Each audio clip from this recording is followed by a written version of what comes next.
Match importante, direi quasi caldo, nel derby del Broccoleri tra il Castrum Favara che sogna in grande e il Milazzo di mister Catalano che torna a quasi 2 anni di distanza dal suo addio, dal sogno spezzato con la Pro Favara di volare in Serie D dall'eccellenza. Ma adesso c'è da mettere in cascina punti importanti per la terza giornata del campionato di Serie D Girone I. Anche questa partita preceduta dal minuto di silenzio per ricordare Matteo Franzoso. Veniamo al film della partita con le immagini prodotte come di consueto da Giuseppe Montalbano. C'è subito un tentativo abbastanza pericoloso e velleitario da parte di Nacho Varela con un tiro cross che attraversa tutto lo specchio alla porta. Si fa vedere dall'altra parte il Milazzo con questa palla messa in mezzo alla sponda aerea da parte di Greco sul secondo palo.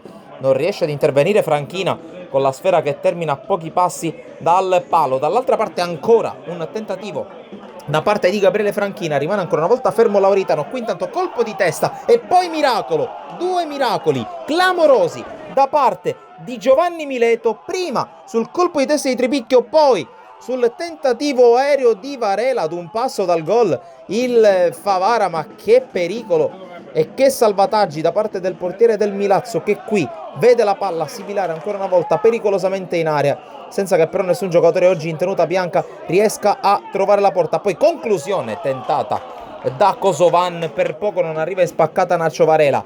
Dall'altra parte si rifà vivo in attacco il Milazzo con questo cross, colpo di testa con la palla che viene colpita da Di Piedi ma che sorvola la traversa. Dall'altra parte punizione di Tripicchio con la palla che colpisce in maniera clamorosa Nacho Varela.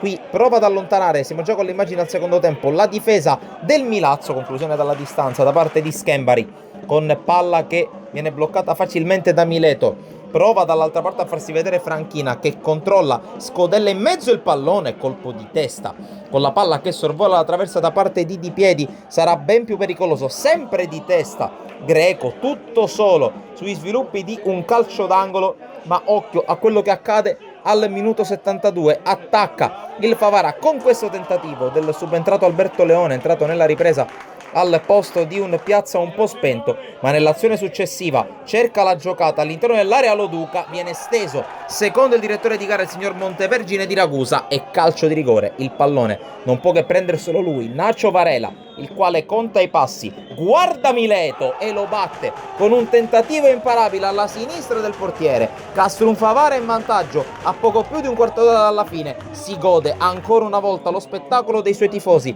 Nacho Varela, mentre dall'altra parte c'è un calcio di punizione per un altro subentrato, ovvero sia Bosetti, il quale non inquadra la porta. Prova a mettersi nuovamente in proprio Nacho Varela con una conclusione che però si perde sopra la traversa e poi deve salvare su Capitan Dama il portiere di casa Lauritano. Infine, ultima azione della partita, ci prova Leone che va a puntare gli avversari, ingresso in area, conclusione bloccata in qualche modo da Mileto, poi Nacho Varela sul rimbalzo e il più lesto non trova la porta, ma non serve. Vince ancora una volta in casa il Castrum Favara, secondo successo consecutivo interno per la squadra di Infantino, che vola in testa alla classifica. Da Sportisiri è tutto, alla prossima.